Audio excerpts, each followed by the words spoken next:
Level 1. Rhythm.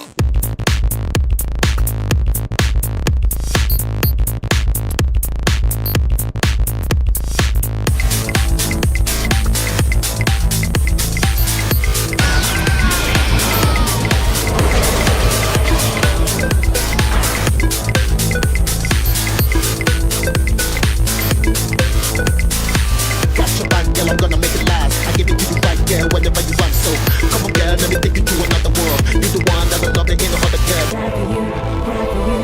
This is what I can't deny. Die for you, cry for you. Please don't say goodbye. Die for you, cry for you. This is what I can't deny. Die for you, cry for you. Please don't say goodbye.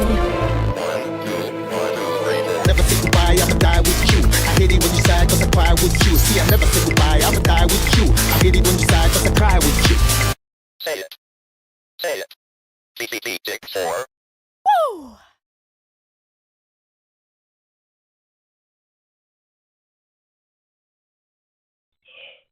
What's up, my players? How you doing? This is Torrance Hudson, a.k.a. the Ironheart of Xbox, a.k.a. the Old School Gamer, and welcome once again to another episode of Gaming Treble. It is the month of November. We are just about heading into the new holidays. My goodness, there is so much to look forward to. Thank you very much for tuning in tonight. We actually have one person absent from our team, but it's for a good reason. He is celebrating his 5th anniversary with his wonderful significant other. Congratulations. Happy 5th anniversary, Tony San Miguel. Happy 5th, Tony. Yes, enjoy the night off and have a great time. I hope that you actually have awesome food, great time, and just enjoy the night off. And also, I hope you're tuning into our show so that way you can kind of give your support on the outside. Give that love, baby. Give that love. Of course. And many more years to come. Absolutely. For this lovely couple. Absolutely. So. My Samoan brother from another mother. You can't live without the Neon Samurai. But of course, the one who is with me, the ladies' man, the one who's all about the cosplay. He is the cosplay master, and of course, he is also about those achievements. My God, he knows how to get those achievements. He's always perfecting it. And of course, he's a lover of SNK, which we are going to be talking about tonight. My man, Johnny Alisea. What's going on, players? Glad you could be with us tonight. You know, it's been a little rough week for the couple events that's been happening, but I'm happy tonight because we're going to be talking about one of my favorite gaming companies of all time, SNK, and we're going to discuss the history. We're going to discuss the games. You know, my relationships with SNK and some of the people I know. So this means a lot to me, especially back in Evo. I appeared in the SNK Esports Evo video with my Kevin Rain cosplay. So that meant a lot to me. So without further ado, let's get this show on the road. I cannot wait to discuss this. I think it's going to be wonderful. Absolutely. And before we get started about all that stuff, we got to do a little bit of housekeeping. Let's talk about our sponsor, Dubby. That's right, baby. Yes, Dubby, the most awesome freaking drink. I love this drink, the best energy drink that I've ever tasted. This actually have a new flavor. It's called Bleeding Orange and everything, and it's actually sponsored by the new movie that came out, The Chainsaw Man, and the RZA story, of course. Man, let me tell you something. This flavor is absolutely awesome. None of those additives, none of those those bad flavors. It has B vitamins. It actually uses a coffee fruit extract, which actually is good for. It has a natural caffeine. It gives you that energy, but it doesn't give you that crash. And it doesn't have any of those dyes. It doesn't have any of that stuff. All natural flavors. Some of them very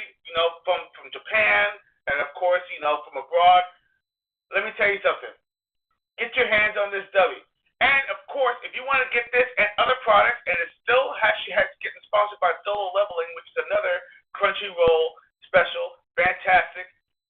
Go ahead and go to our website, www.dubby.gg, and then use our code Treble, TR3BLE.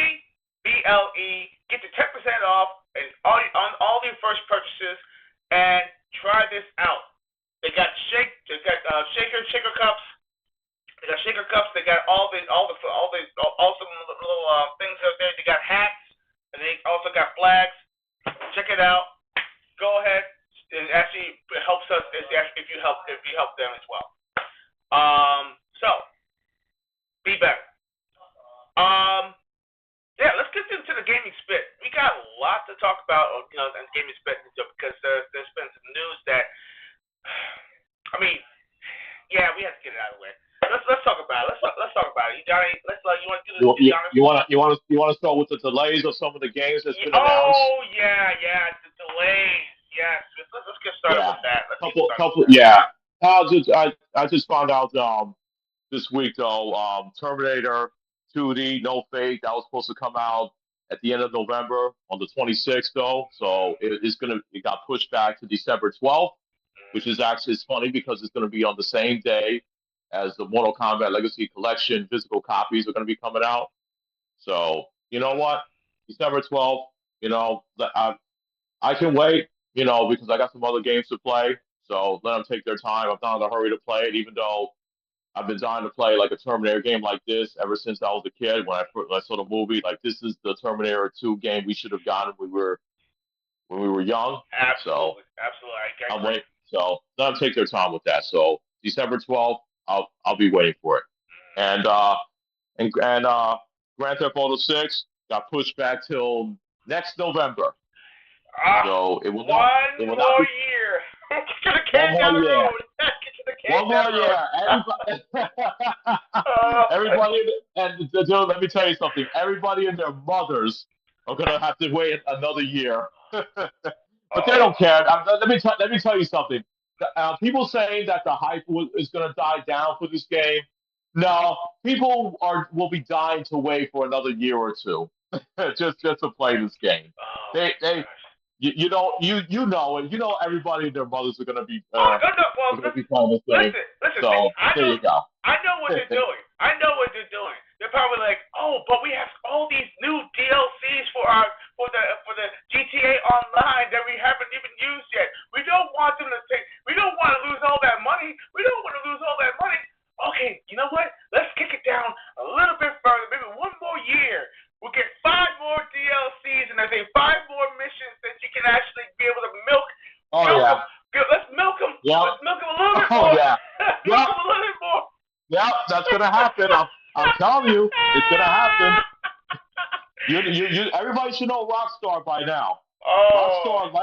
Rockstar likes to. You think Ed Boon likes to troll his fans? Well, I'm telling you, Rockstar is the king of trolling and torture when it comes to their fans. I'm telling you right now. Oh man, I mean, Rockstar boy. You know what? So yeah, go ahead. All I can say is this, because even in the stock market recognizes GTA 6. That's how big GTA is. That's how big Rockstar is. If the stock market pays attention, that's big. That means it is big.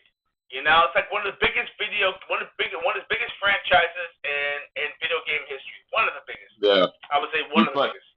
So I got to tell you something. What's funny though? Todd Gardner, who's the no, he's not the. I think he's the director. Yeah, he's the director for the Mortal Kombat Mortal Kombat 2 that's coming out. So he put up a tweet and a screenshot says GTA 6 delayed until May. Excuse me, sorry. Originally released in May 2026, is now pushed back to November. And then Mortal Kombat 2, the movie, comes out in May. So he put like emoji saying going like this. I wonder why. Are they afraid to be fatality or something like that? But come on now. Come on. Listen, Rockstar ain't even afraid if a meteor actually hits the Earth. I mean, they really don't care. I mean, they come don't on. care. Yeah, I mean, Rockstar could just do whatever the hell they want, and yeah, so that's that. So they're gonna have to wait another year, and then Toxic Crusaders was supposed to come out on December 4th, has been pushed back early 2026. They didn't say which date, but yeah, I mean, it would have been nice if that game would have came out on the same week that Marvel Cosmic Invasions, which is going to be coming out December 1st. It would have been nice to play two new beat 'em up games in one week. That would have been lovely.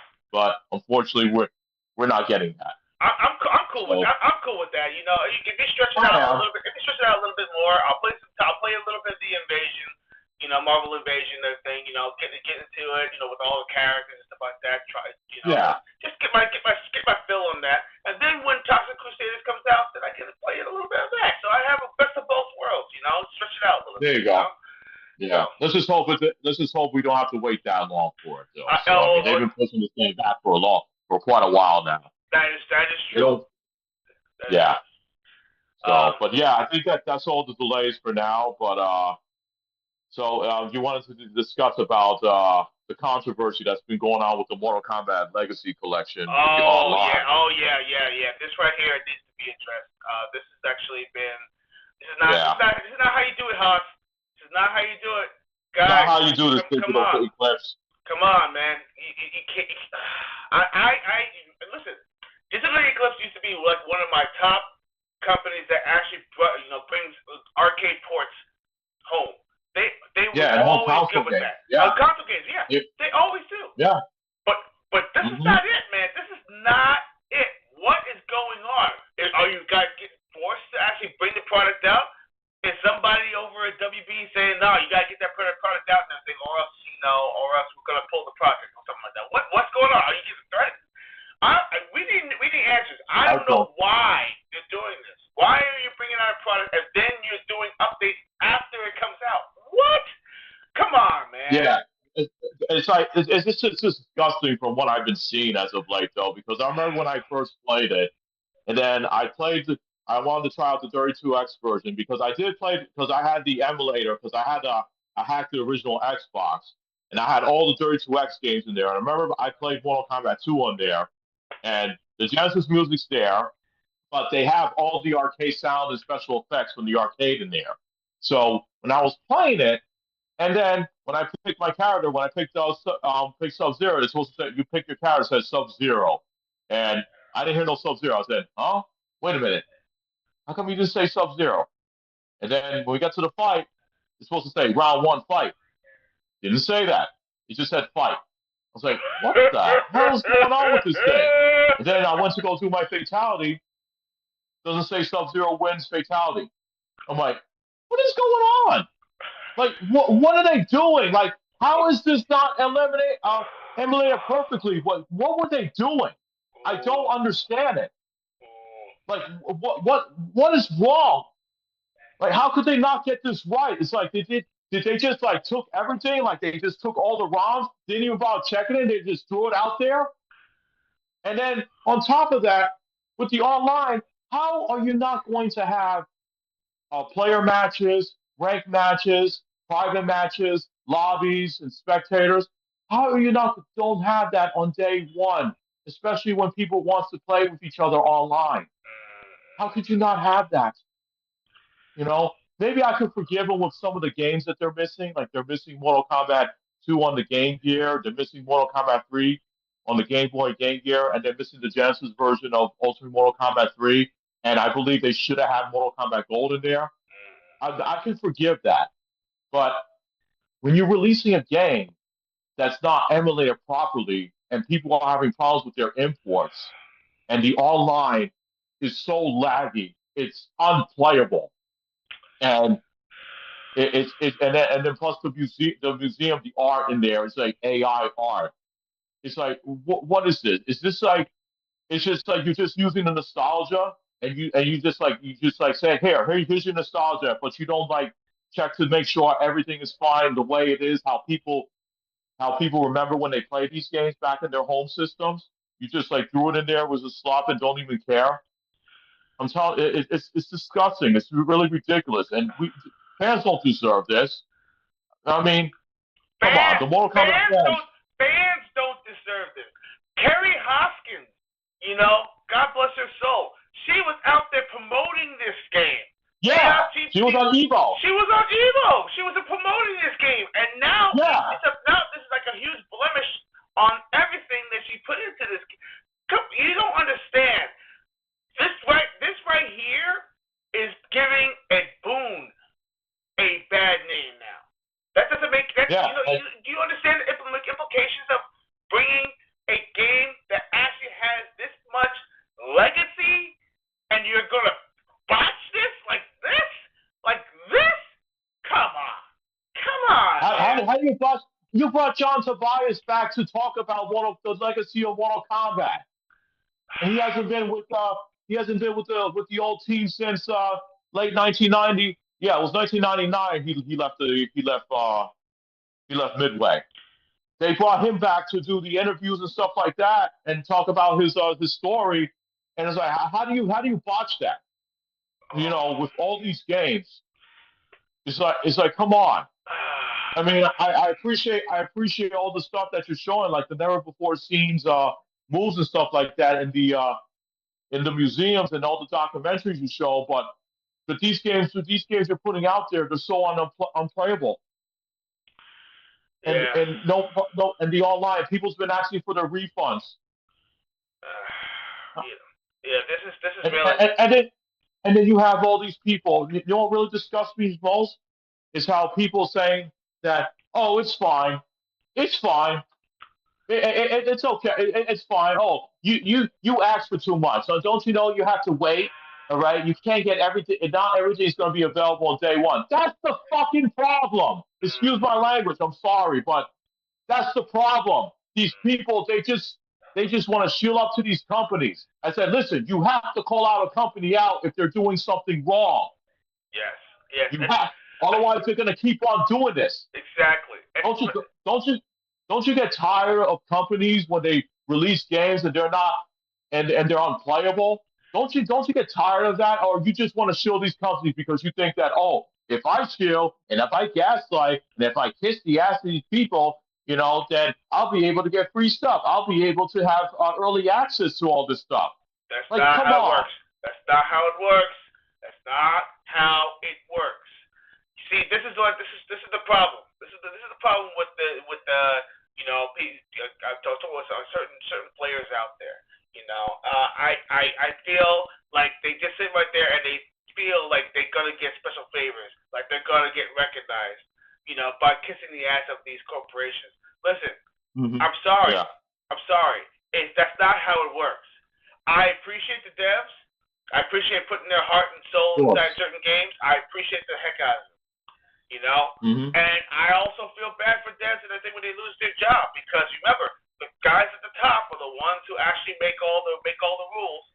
They're the ones that actually push out this product. They're the ones that actually in charge of marketing.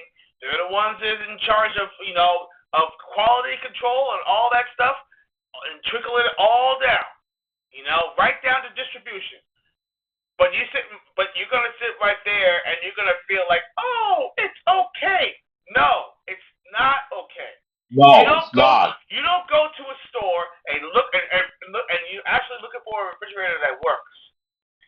Okay? You don't bring the refrigerator home and hope that the light is gonna turn on, or there's actually gonna refrigerate everything. Oh, the Freon's gonna come later. The Freon's gonna come later. Don't worry about it. The Freon's gonna come later. It's gonna cool everything, but you got the product. It's all good. The light turns on. Everything's all good. Nothing you hear whirring. It's all good. But you know what? It's not gonna cool everything yet. But once we get the Freon in, then you'll actually understand. They will start cooling everything down.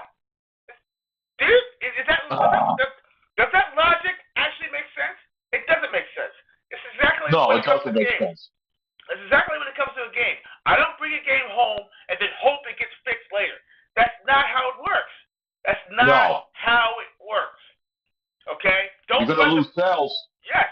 Now, I can understand if there's a couple of bugs they probably missed. Okay, I can forgive that. And they can patch it out later. Okay, I get that. But big blemishes like this, when you have missing freaking sound effects, sounds, music missing from Yeah. stages, blurry Yep. freaking characters and everything, like like they got smudged with freaking with grease. That's not how it's done. That's not how you do things. Damn, it makes me want to pull out my 360 and everything and play the original trilogy, which was better. Yeah, I might as well just pull out my copy of the Mortal Kombat Deception, the bonuses that has the arcade version of Mortal Kombat 1. I will just pull that out and play Midway Arcade Treasures 2. And like you said, the arcade collection that I have. Yeah, just play it like that, because it seems that they lost their ability to, stay true to what the original product was. They probably put too many eggs into one basket. Now you got scrambled eggs. No, you can't put it back together again. That's not how it works, because it's scrambled. No. So now you're gonna have to either cook it or eat it. What are you gonna do? It doesn't make any sense. Yeah. But Yeah. Oh no, I'm sorry.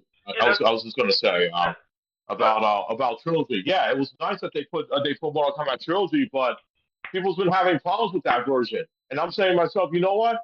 I might as well just pull out my PlayStation 2 and just play my PlayStation 1 copy of Mortal Kombat trilogy. I wouldn't have this problem.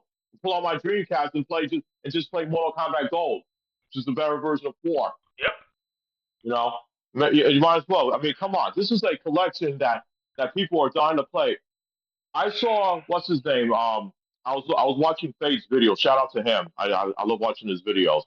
He showed a video of Mortal Kombat. Like they specifically said that they put a patch in there. They said they supposedly put like some kind of patch in there. And he showed a video of Mortal Kombat 4, and the screen was like blurring. Like I could not even watch his video anymore, because if I kept watching his video with all the blurries that was coming back and forth, I was gonna get a migraine, I was gonna get a seizure, and I was gonna get my head was gonna get so dizzy, and I was gonna throw up, and I just couldn't watch it. And I was like, could you imagine if you were playing a game like that, and then you had the screen coming out like this on your big 4K screen with all the blur and stuff like that, and then you're like, oh my god, And are they trying to give people migraines? I don't know. What are they doing? I don't know, man. Listen, I know how passionate you are, because you are right now. You are all about Mortal Kombat, history and all that stuff. You actually know the directors. I was excited for this. I was excited for this. Yeah, exactly. And you excited. You are mega excited. As a matter of fact, in our show, if you actually listen to one of our early episodes, we were talking about a collection before they even announced it. Yes. Remember, I did say that. You mentioned it. That's right. You mentioned it. And you know what? We were in pure, unadulterated shock when they actually made the announcement they were going to do a collection. I was like, exactly. That's what's funny, because I said the only way Mortal Kombat can get back to his feet is to release a collection of all the classic games. And then, lo and behold, they announced it. And then months later, when it gets released, it's a slop. Now how you do it, Haas? And moving along to another subject. This is. Let's just hope they fix this game up. They take this seriously and they start putting patches, and I'm hoping that this game will be playable. My vision is, if you have not picked up Mortal Kombat collection, the Mortal Kombat collection, Legacy collection at all, wait until the patches are completely done. Yeah. Or wait for it to get on sale, because right now it's a hot mess, and they need to be addressed. All the problems need to be addressed now, not later. Now, before the holiday. Dude, let me tell you, there's already people that's already canceling their deluxe edition, their editions. PlayStation never allows refunds, and they're doing refunds for this game. That's how bad it is. That's how bad it is, man. That's not a good look. It's not a good look. So, but moving along, some more bad news. I heard that Square Enix is actually doing some layoffs. Yeah. they're doing some massive layoffs over at SNK, not SNK, over at Square Enix right now, US and Europe. Mm-hmm. Yeah, US and Yeah. UK. And the West too, because West. I've been here because the games that they've been putting out has not been selling as well. But you know what? I don't blame the developers for this. I blame the people who wants this. The Toasty always gets to me, but it's the projects that they want these people to work on, and then they wonder why these projects are not selling, why people don't want to buy these projects and play them. It's a sad state of affairs. And on top of It that, is. you know what I also have to blame? I also have to blame in the thing that we have greedy corporations that say, oh, let's make our games exclusive for our platform, so you don't bring it to anyone else. Don't bring it to anyone else. Yeah. We'll sell it to us, so we become exclusive, so we can sell it on as many consoles as possible. It'll be awesome. We'll be, viva our console, viva our console. Shut up. You want the game to sell millions? You bring that damn thing to as many platforms as you possibly can. That's how you do it. Yeah. Don't be greedy and say, oh, you know what? We gotta make it exclusive to our system because we want to sell more consoles. Doof. That's not how you make money. Work. Okay? Are you gonna sit right there and say, guess what? We sell our product at our store, and we know that's bad because we want to make them because of our store. That's great. That sounds great on paper. But the problem is, when you're spending millions of dollars creating a game, and you have 200 people working on it, they all got to get paid. People behind them got to get paid. The marketing's got to get paid. Everyone's got to get paid. Yep. Okay? But you're gonna bring it to one console and get that small groundswell, that same 50,000, 75,000, 100,000, whatever it is, same people that buy the games over and over again. When you're trying to get hundreds of thousands of people, 100 million people to get the game, come on, man, that's not how it works. That's not how it works. You know what? You know what annoys me about Square Enix? It annoys me that they give out the Final Fantasy games. It's a time exclusive to the PlayStation, and then Xbox owners have to wait almost like a year and a half just to get that game. But then the hype's already died out, and people don't even want to play it. I don't know if you noticed that. No, I agree. I agree wholeheartedly. You're right. Yeah. You're right. And you know what? It's a sad state of affairs. That's the problem. It's a sad state of affairs. It's a sad state of affairs when it comes to certain games and certain platforms. And I want all the players out there to actually be able to get an opportunity, to play the game. I want as many eyes as I possibly can to play my game. I don't care about your platform. Yes. I don't care about, your clout and all that stuff. I care about the bottom line, the dollars. How many eyes are going to be on my game? How many players are going to be purchasing my game? How many players are actually going to be talking about my game? That's what I want to care about. I don't care about your platform. I don't care about your fan base on your platform. I care about the bottom line, the dollars. Yes. It's dollars that make sense. You want your game to be available to everybody. Everybody. No matter what system they're playing the game on. Everybody. So, I want the dollars to come from sense. everywhere. I want dollars to come from everywhere. I want my product to actually be successful. So I want as many platforms as possible. I don't care if your platform sells 500,000 and another platform sells 150,000. You know what? That's 200,000. Yeah. That's a win for me. Hey, that's a win for me. So I don't know. Anyway, but it's still sad. It's still sad that they actually had to do this, and people are frustrated that the corporations that decide they're making money, and then they're letting people go. Oh, we're making money, but we're gonna let people go. Make it make sense. It doesn't make any sense to me. I don't know. I mean, this is a state of affairs. It's sad. I don't know when it comes to logistics or anything like that. I don't know. But let's get off of that, and we're gonna be going to the tail end of Gaming Spit. are going. Anything else? Yeah, no, I think that's it. I think that's it. You know, I was gonna talk about one other thing, but you know what? I'm gonna save that for another. What's the other thing? What's the other thing? We're gonna be. I want to talk about this sick response for someone who actually was honoring his father.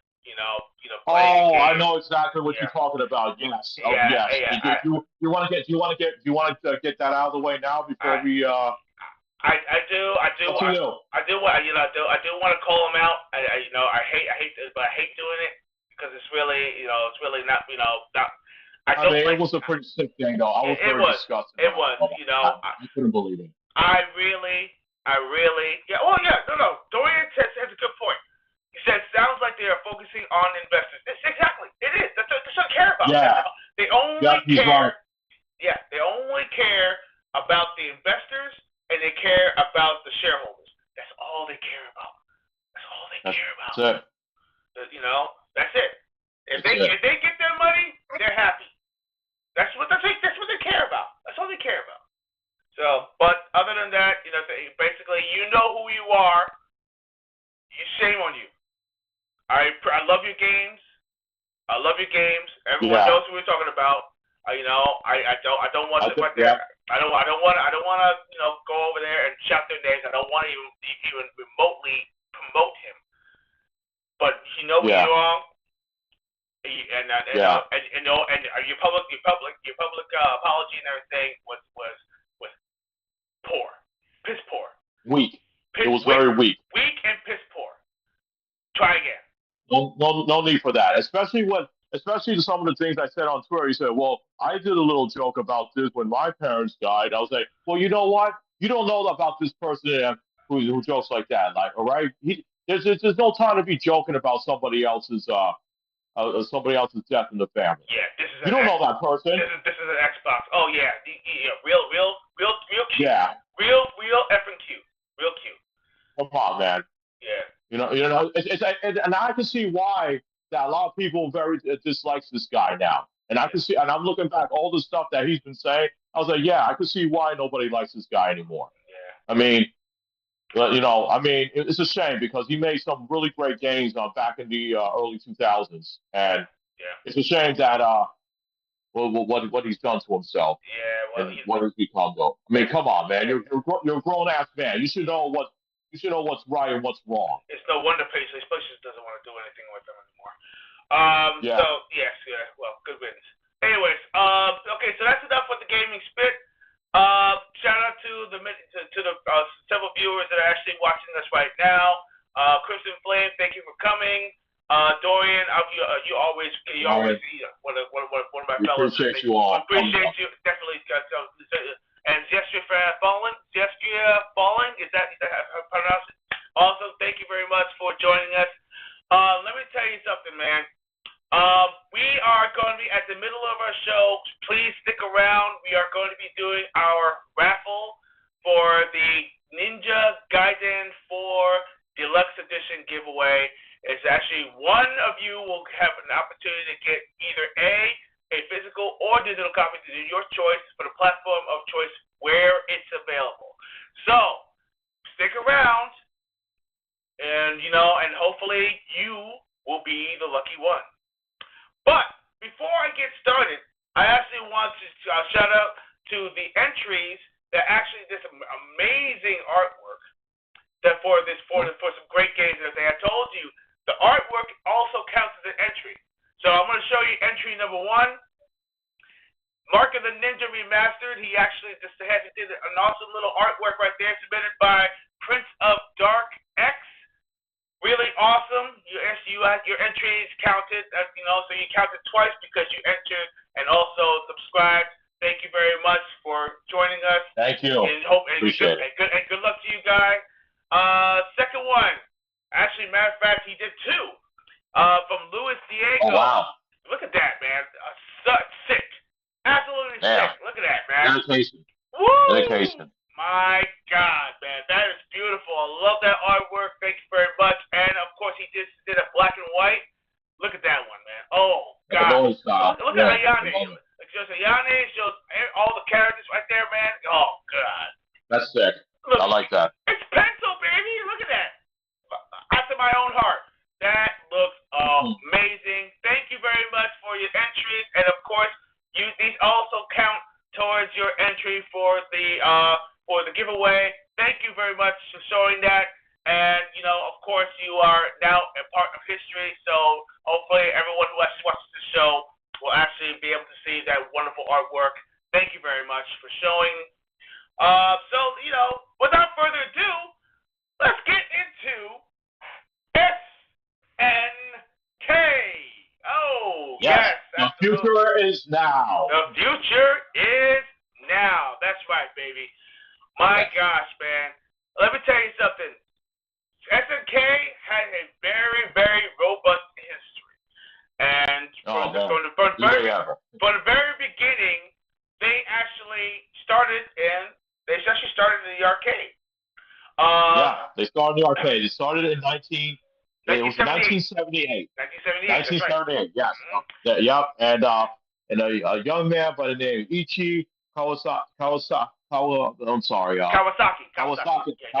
Yeah, Ichi Kawasaki. So he started SNK in 1978. Now, SNK, it means Shin Nihao Hyaku, which means New Japan Project. And that was very unique at the time.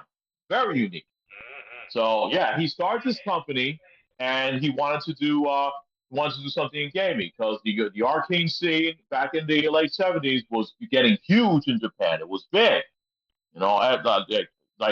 I've seen some interviews with people saying that like over in Japan, whenever the new day starts in the morning, people would line up in the arcades and they would just wait. They would wait for those doors to open up so that they could play their favorite games, whether it be Space Invaders, Asteroids, whatever it is. So then, Ichie Kawasaki, he wanted to do his own company, so he started up SNK, and then by 1979, he came out with his first game by the name Ozma Wars, which was a shooting game. And then later on after that, he came out with Safari Rally, which was like a sort of like a racing simulator game, though.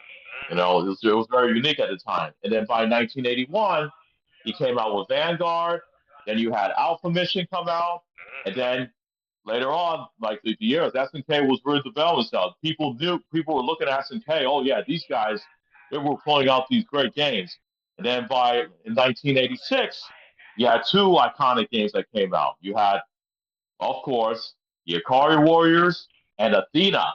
Yes.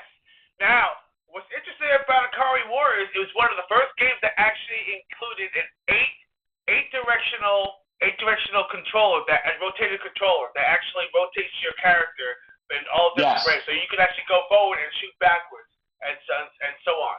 So it's actually a very, very unique control scheme. Yeah, it was like a unique turn, like you're turning the joystick. You're turning the joystick, exactly. So it's eight ways. Yeah, that's right. So it was 8 ways, and yeah, it was very unique at the time. So that was spectacular. And then of course it was a huge success, and they brought it out the right time too, because one of the developers said that, you know what, we want to make this character kind of look like Rambo. So they made Ralph Jones, one of the characters, kind of look like Rambo. And Clark Steele. I mean, if you look at Clark Steele now, he has blonde hair, because in the KOF he had blonde hair. But if you look back at those games, he had black hair, or dark brown, whatever you want to call it. But they had, Clark had the blue bandana, Ralph had the red bandana. So that was the Akari Warriors, and then you had Athena. Athena was like a magical action adventure game, side scroller.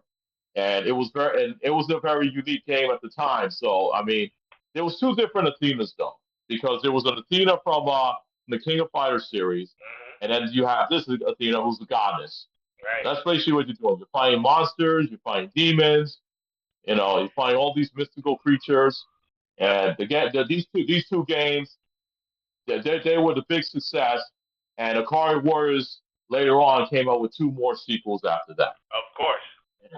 And then later on, Athena, came out with a sequel they called Cycle Soldier, but that was years later. So, I figure we dropped those out for the sequels. But yeah, the arcade scene was going great for SNK at the time. They were on top. People were watching it. They wanted to see what their product is. But then and they actually survived the video game crash. So because since their games were very unique at the time, they were all right. They were like fine. There were still companies out there, because you had Konami. They were doing fine. Capcom was doing fine at those times because they were focusing on arcade. But then when Nintendo came out with the 8-bit Nintendo Entertainment System, SNK saw an opportunity, and they wanted to make games for that system as well. That's right. So, and I will say this though, they came out one of my first SNK games that came out on the NES though that I played. It was my first SNK title, and that game was Guerrilla War. Yes, I love that game. Absolutely amazing. Still is what still is. I still love that game to this day. I still would pop in and play it, and I'll never forget me and my godbrother. We played that game so much, and then when we finally beat it, we were so happy. And oh man, it was awesome. And also they came out with Baseball Stars, another fantastic love that baseball game. Oh man, the way you could trade your players in the game, and the way you could set them off, and then it's like it actually saves your teams because they had a battery. They had a saved battery in the cartridge, and they were able to do that. That's right. It was amazing the way they did that. I was like, wow. So that was one of my favorite baseball games of all time on the NES. It was Baseball Stars and College Styles. Another great RPG game. I mean, if you love Legend of Zelda, you'll definitely love this game. Side Tales. You ever play that one? Oh yes, I remember that game. Holy cow! Yeah, jeez, what an amazing game, man. I loved it. It was fun as hell. Yeah, great game though. Fantastic game though. And I believe Athena also came out on the NES as well. I did not play the NES version, but I did play the arcade version. But there was Athena. The NES version was a little bit tame from the arcade version. The arcade version was hard. The NES version was slightly easier, a little bit more, it's more forgiving. But the arcade version is brutal. Absolutely brutal. Hard, and the enemies come out of nowhere and all that stuff, and, and just earning your power-ups and stuff like that was actually, and certain power-ups are better than others, but you learn which ones are good and which ones are not. Like, for instance, if you use your sword, you can't break bricks. But if you actually get yourself the helmet, you can actually break bricks by jumping and all that stuff. And you actually have to high jump and all that. Oh my gosh, there's so many different things.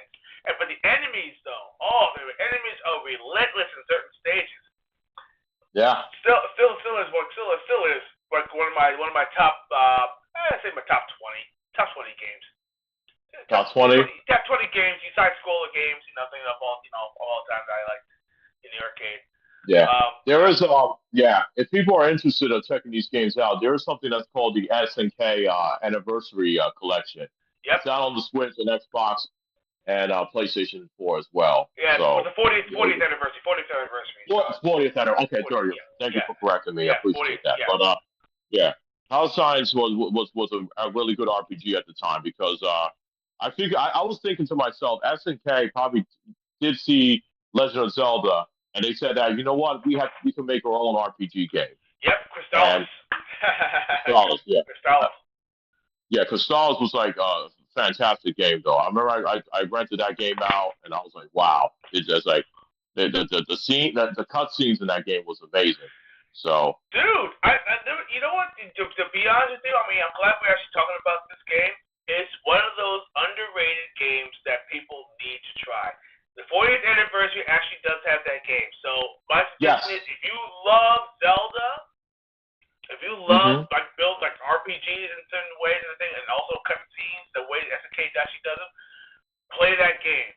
You'll like it. Even the music is fantastic. The music is great. The music is fantastic. Oh my god. I was shocked how good the music actually is. You love Crystallis.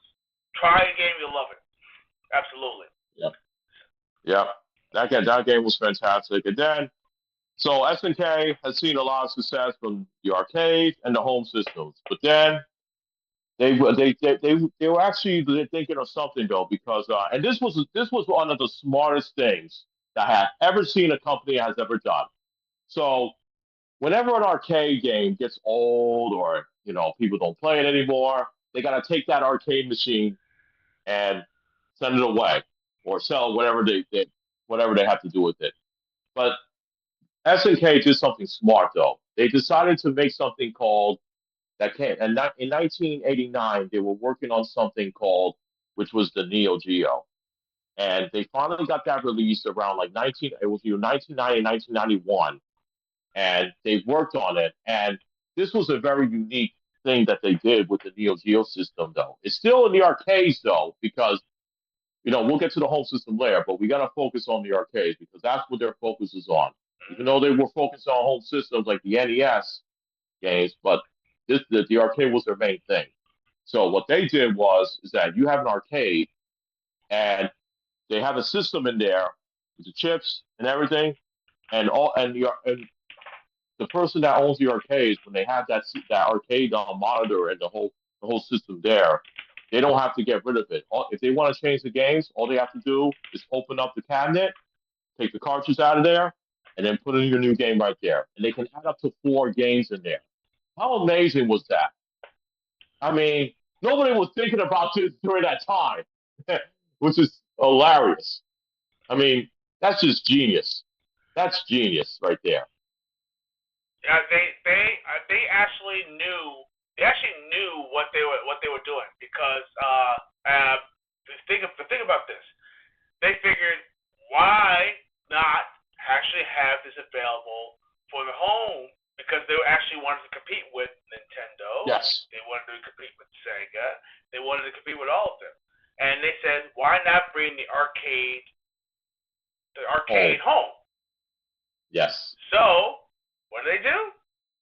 They created the Neo Geo home console. And, Yep. Here's a funnier thing. The cartridges was just as big as the cartridges they used in the arcade. Dude, let me tell you something. Wow. I remember the first time when I saw the Neo Geo system, when they released that bad boy back in 1991 was when they released it. I remember going to Nobody Beats the Wiz. Remember that store, Nobody Beats the Wiz? Oh, I love that store. I used to go in there, and the Neo Geo was all set up and everything, and people were playing the Neo Geo was there. They had the systems that you could buy it. They even had it on display so you could see what it looks like, and they had the games lined up. But when you see the price tag, it was $599.99, $600. The games, $249.99. Oh my God! Wow, dude. Okay, first of all, I love the fact that they actually had Magician Lord as a packet. Magician Lord was a fantastic game. Great game. And Ghost Pilots, Last Resort. Yep. Great shooting games. Oh man, I absolutely love those games. King of the Monsters, Burning Fight. Okay, Ninja Combat. Ninja Combat. Oh yes. Dude, let's not forget Robo Army. Robo Army, another fantastic game. Oh man, another great beat 'em up game. And all those games were before the 100 meg shock and everything, but that's when the sticker prices actually skyrocketed. Almost half the price of the freaking console. Oh God, I know. Bro. I know. Dude, I have to give a shout out to Johnny Arcade from Video Power, because there's a clip though. I don't know if you would like to share it right now. I will share it right now. Actually, yes. So I'm going to describe this to you, and then I'm going to let Johnny Arcade show you a demonstration. If you happen to have a Neo Geo system, they give you a memory card. But you know what? Let's just have Johnny Arcade show it. Absolutely. Let's have him show it. Let's roll the clip. I'd rather see people see. Check it. Okay, let's roll the clip. Here we go. Yeah, let's roll it. All right. Here we go. Boom.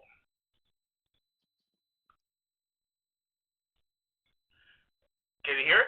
I hope you can hear it. I hope so. Yeah, they should be able to hear it. Hopefully. Okay. Hold on. If the chat can't hear it, then hope they can give us like wants to say it's okay. Yeah. They have to see this. It's very important. Mm-hmm. Can anybody hear it? I hope they can. No? No? Can you guys hear it? Please put a one in the chat if you can hear it. We don't hear it. Okay, so no problem. So let me reset it. Hold on a second. Let me go ahead and oh, that's weird. Yeah, because they have to see this clip. Because Absolutely. Hold on a second. Let me see if I can actually get this. No problem. Hold on a second. Go ahead and reset it. Yeah, volume's up. Everything's up. Surprised you actually can't hear that.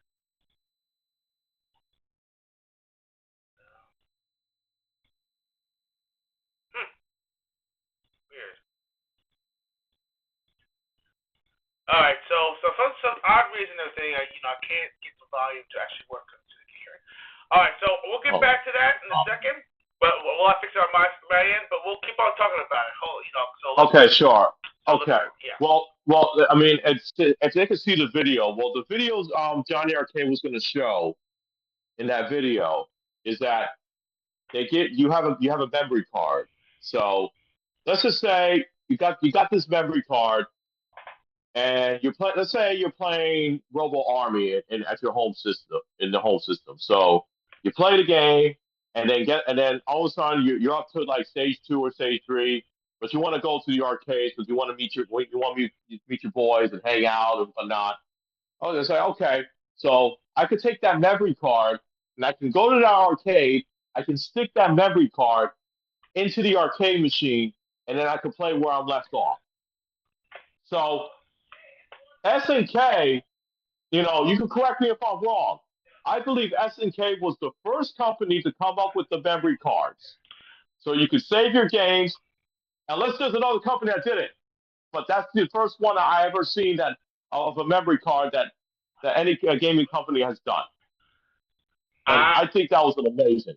I would say yes, because it was the first company that actually had a universal memory card that actually was able to use for the home console and to be able to use it in the arcade. And the arcade. Well. So it was revolutionary at the time, and yes. I feel like that was an opportunity that was so freaking awesome, and I wish that more companies would.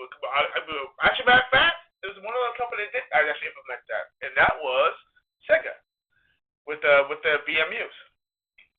Yes. Yeah. That's right. They actually they did it. Yeah, later. That was later on. That was later on. But SNK was definitely the first one. Okay. Yeah. All right.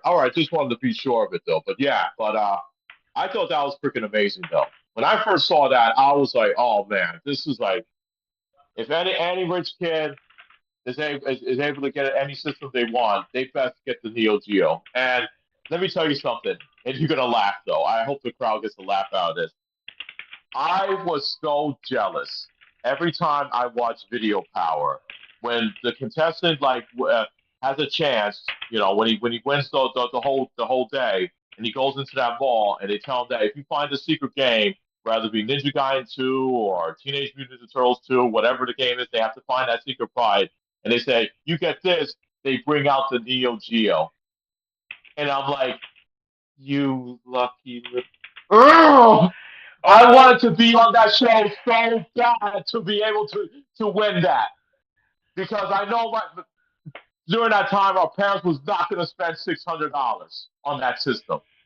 I wanted to, ever since I saw that Neo Geo system that these contestants had a chance of winning, I wanted to be on that show so bad, Torrance.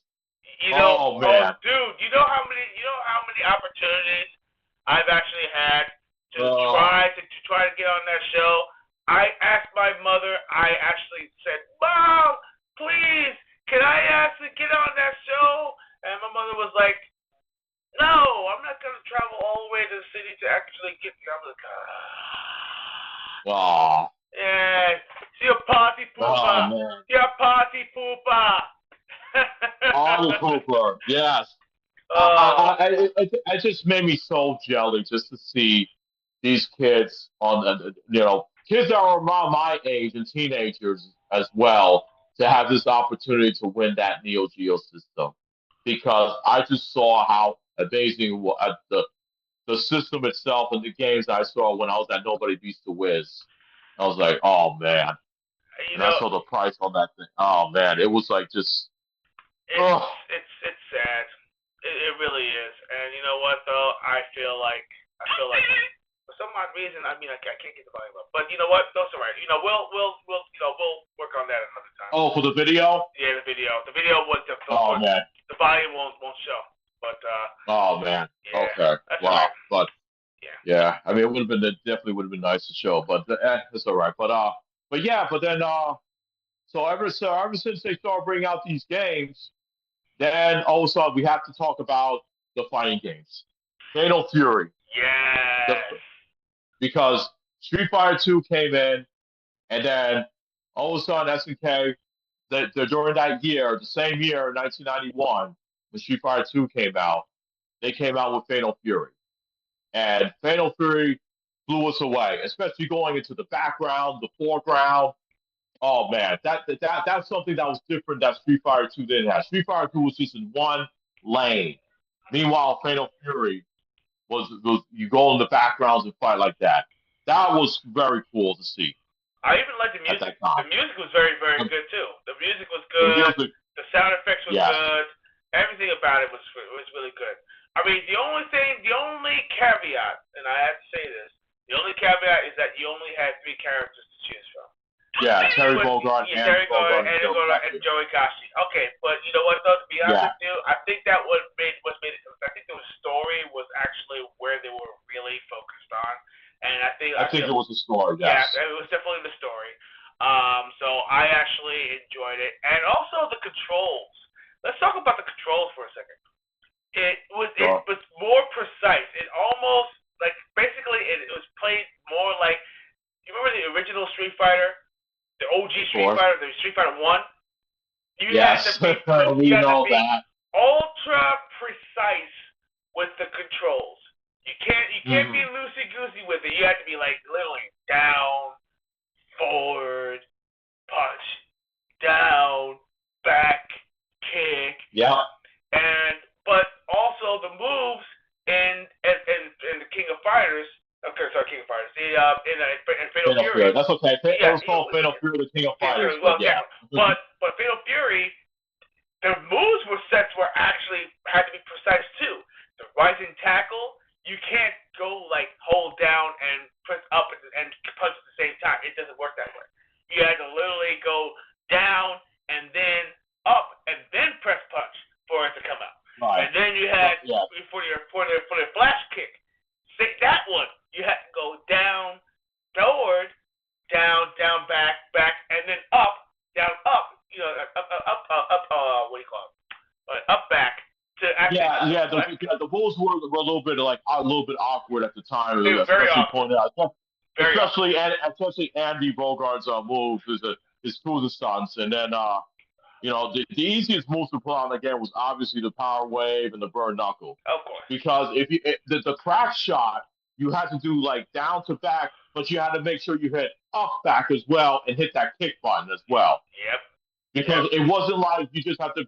Because now to do a crack shot, you had to do down to back and kick, and that was it.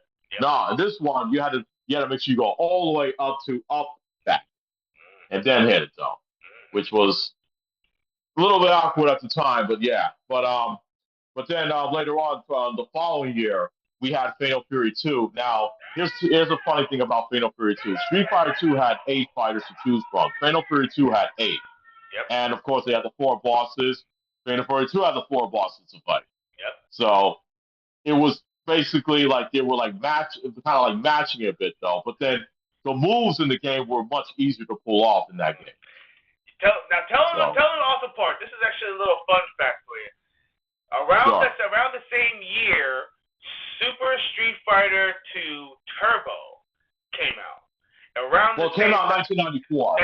It came out in 94. Right, 1994. Yeah, 1994. Right. Yeah. So basically, the super moves which are actually, considered super moves, and I think were like Street Fighter 2, Super Street Fighter 2 Turbo, right?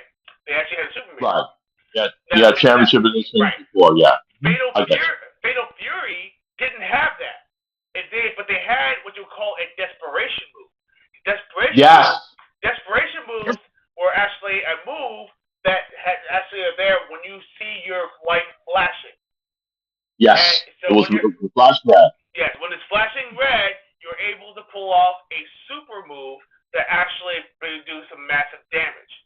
And I didn't know about this, but someone showed me my Shirinu's freaking flaming, Ninja Bees move. Yes, the flaming deadly Ninja Bees. Yes. Yeah, I said, that's my face. I was like, what is this? Where did this come from? Where did that move?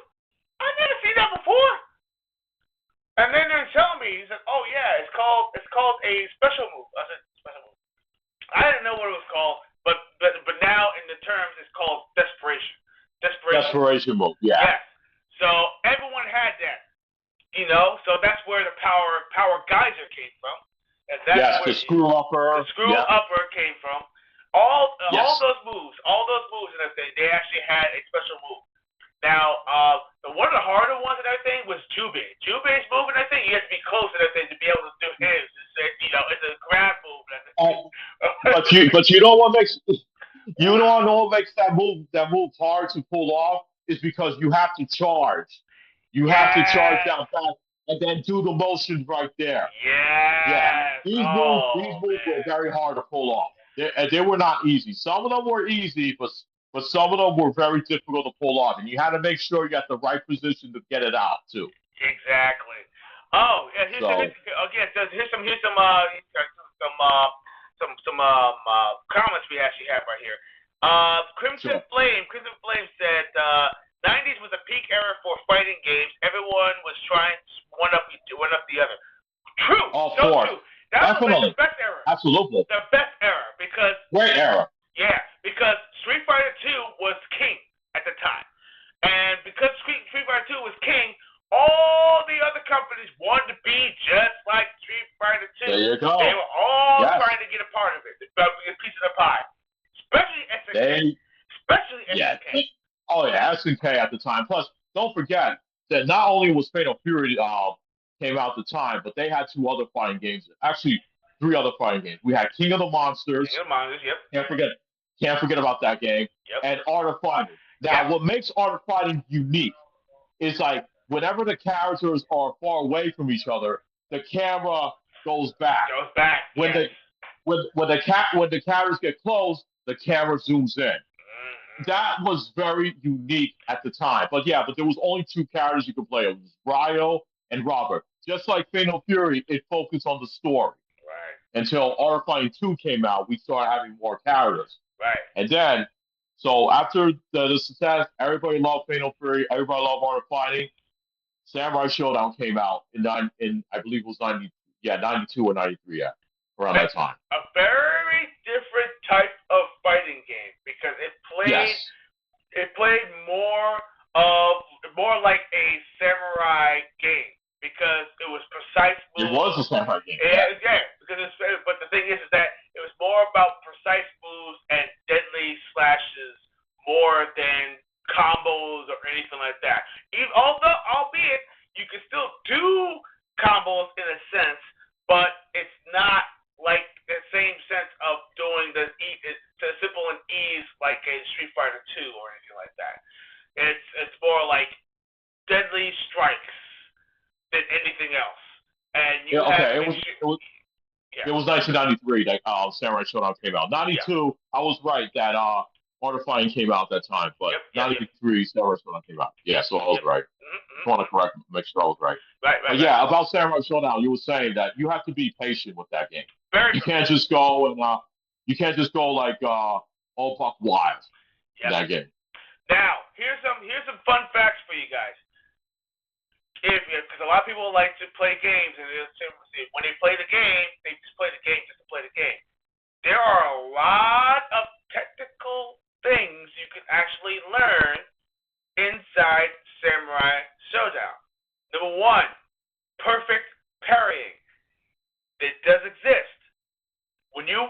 when you actually do an attack and you actually block at a certain time, you do what you will call a reflection move, and it will knock the character back, and it will stun them a little bit. Right. So you have an opportunity to strike back.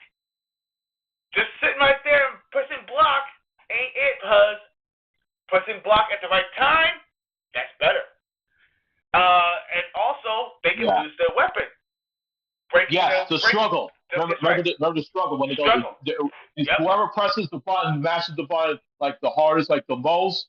If you're able to press your button like the hardest, the most against your opponent, you'll knock your opponent's weapon off. Yep. So, and there'll be so you can act.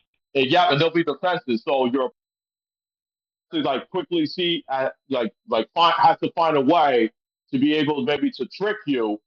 Or be able to go over there quickly and grab the weapon as soon as possible. Yep. So, exactly. Yeah. And of course, you do have final strikes as well. So when you actually do a strike and it's hard enough, you actually finish off your opponent, and you'll see it either blood spurts coming from their body, or their body gets split in half. Split in half. Split in half. Mm-hmm. And also the ending screen depends on what you did. So if you finish them off, they get carried and cut it off in half. And the body looks like a body bag. Yes. I remember that. Yes, because exactly. If you look at your characters, like their win pose, if you pay attention to the background, they do carry that, which is very unique because you didn't see any fighting games at the time that does that. All you get to see them is like they're like beat up on the screen. That's it, like Street Fighter 2 presented. So that was very unique. That was very unique at the time. But as you can see, their fighting games were very unique though. So Capcom knew they had some competition with them, so they knew. But then came out all these great games, and Samurai Shodown 2 came out in '94. Another great game. That right there, I would consider the pinnacle of Samurai Shodown, because I can agree with that. There were so many Easter eggs in that game. It was absolutely amazing. You could turn into a little chibi doll. You know. Yes. Yes. And also you have super desperation moves in that game. Mm-hmm. You have abilities to destroy the opponent's weapon. Yep. Another great addition to that. More characters to choose from. My gosh, there's so many. And also, there's a secret fight. You can fight against the referee. And you can fight against the referee. Exactly. And he was hard. Really hard. Yo, he had explosion. Yeah. He had explosion moves. Moves. He was no joke. No, he wasn't. He was not a joke. You know that he was like, okay, basically he was almost like I would consider him like a Dural of freaking Samurai Shodown. Yeah, he's just. I can see that because the way he was, there was ways people who had took their time, like they were looking to find ways to exploit him, but he was ridiculously hard because if he hits you with any of these explosives, your life was going down the drain. Yep. Right? Like literally, like the first two moves and everything, you see like this. And blocking, forget about blocking. Blocking is a bad idea. Don't. It's not a good idea. Only block if you're far away. But do not do it while you're up close. Do not do it too much because he will throw you as well. Exactly. and that throw does huge damage. Huge damage. Yeah. Now. So yeah. Samurai Shodown 2 was out at the time. Then we had Art of Fighting 2 came out though. So that was actually pretty good. Computer was a really cheap bastard though, but I did find ways to be able to exploit it if you took your time with the game. You actually find ways to win against the computer. But I do like the fact that it had one of my favorite songs in Art of Fighting 2. There was one of my favorite songs they had, which is still popular to this day. It was Yuri Sakasaki's gym song called "Dying," and they've been using that song throughout the rest of the the King of Fighters series throughout the years. Yep, So that's true. That's true. that song, and then 1994 was the year that blew us away when they decided to come out with a game in September of '94, the King of Fighters 1994. Seeing the Fatal Fury team of Terry, Andy, and Joe, and the Art of Fighting team going up against Rio, Robert, and Takuma was amazing. But not only that was only amazing as well, but we got to see the Akari Warriors. Ralph Clark and their general Hydrant was there as well. Yes, And then, yes. and then you saw all the other original characters they put in there. Like you saw Kim Kap-Wan, he had these two original characters, Chang with his ball and chain, looks like a BQ's prisoner, and then you got Troy who looks like a little Freddy Krueger. Yep. So, and then you have Athena that was there, Yep, Psycho Athena. Psycho Soldier. Mm-hmm. Psycho Soldier. From Psycho Soldier. Yep. Yes, and then they had Chins. They had their Master Chin right there, and the women's team, which is you saw Mai from Fatal Fury teaming up with two Art of Fighting girls, King and Yuri. Yep. So, and then you had the sports team, and then you had the original Japan team with Kyo, Betty Mar, Gold Diamond. You know, the U.S. sports team. I believe the U.S. sports team doesn't get enough love. They need to bring back. Who doesn't like Lucky, Brian, and Heavy D? Come on. Let me tell you something. Heavy D, he's a brawler. Now, don't sleep on him. He's a rushdown character. Especially on the 8, forget about it. Yeah, he's a rushdown character. Everyone sitting right there. He's like, oh, but he has no range, dude. Nah, bro. Dude, if he gets in close to you, it's a wrap. Exactly. It's a wrap. He has moves. He has moves to be able to go under fireballs. He has moves that he has like a dash move and everything that actually goes in there, and he actually can be able to get in close. He's very precise. Lucky is actually has his reach. His range. He has range. His range, and also even though it's a basketball, granted it's funny, but his basketball. Silly. But his basketball does have some lucky bounces that everywhere. That it's very. If you know how to use it, if you know how to use the angles and all that stuff, oh my gosh. Yeah. Forget about it. He's awesome. Exactly. Who's also awesome? Brian Battler. If you get in close to him, forget about it. Yeah. He'll do major damage on your ass big time. He'll ram your ass down to the ground. Absolutely. He's considered as close to when you get to but that's not further on though. The Orochi saga. When it comes to 1998, that's when things get wild. Things get crazy, and especially in an ultimate match as well. But absolutely. Yeah. But I'll tell you what though, I think '94 because so the SNK bosses. I think this was the beginning of the torture of the bosses when people fought Gal. No, forget about Omega Regal. We got to start off with Regal from 1994. Oh yeah, okay. 94 Regal was one of the most cheapest bastards I have ever played. Yeah, after you beat him when he has his suit on, after you beat him, you think that, oh yes, I beat the game, I beat the boss, yes.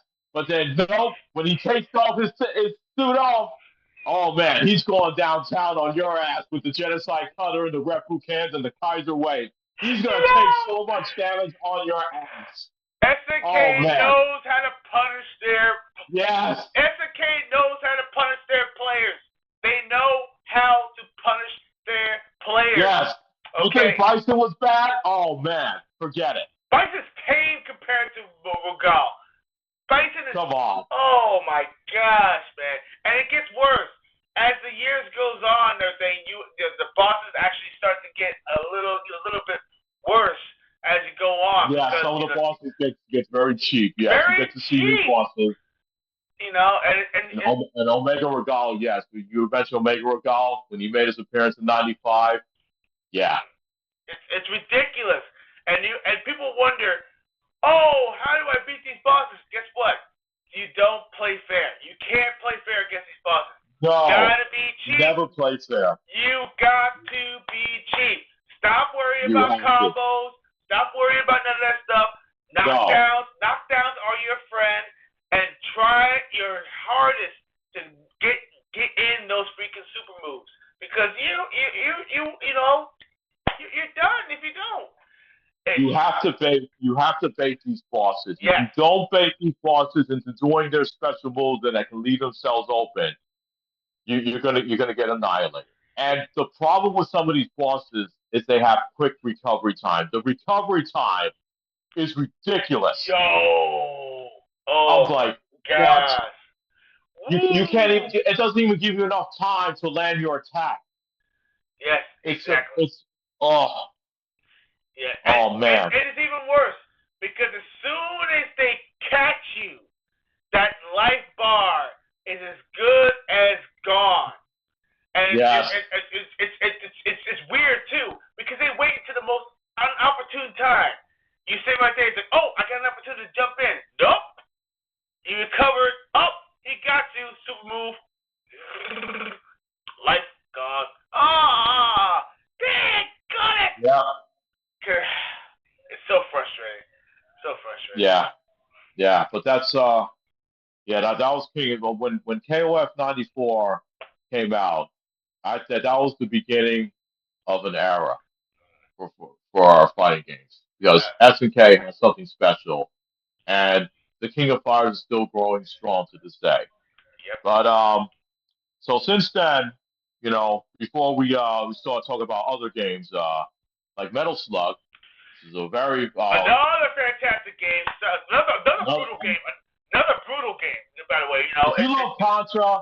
If you love Contra, and you love those shooting you're gonna love this game, and very cartoony as well, though. And yeah, when Metal Slug came out, the first Metal Slug game came out like in '96. I was in love with those games. I love those games, and I've been playing those games since then. But Metal Slug came out, it was like wow, that game really blew me away. It was so fun, hard, but it was fun. That's what it was. But unfortunately, I really hate going into the bad news about what happened. So what happened was is that people couldn't afford the Neo Geo system because it was $600. Yeah. People can't afford the games for $250. Didn't hit home.